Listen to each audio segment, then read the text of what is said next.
about your philosophy of viticulture.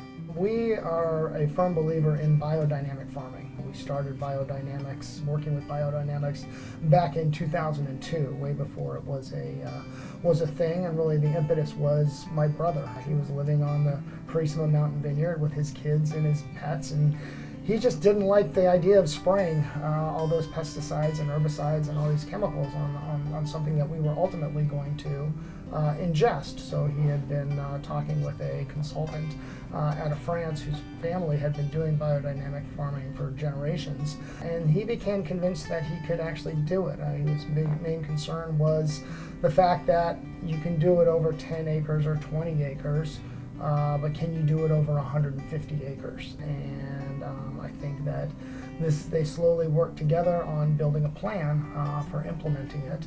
And we starting in 2002 we did some, and then as in 2003, 2004 we kept expanding it to the entire property. And the vineyard became the first certified biodynamic vineyard in the Central Coast in 2008, and still have our certification, and I believe we're the fourth largest certified biodynamic vineyard in California. So something we take a lot of pride in is growing great fruit, and our job we consider more as wine growers than we do winemakers.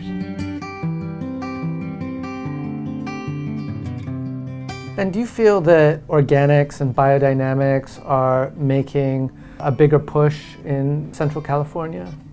I think that there is a general movement towards that direction. I think there's a couple of reasons for it. Probably most important is the fact that the consumers are now starting to care much more about what they're putting into their body, how the food and beverages that they're consuming are made. And I think that is pushed into it.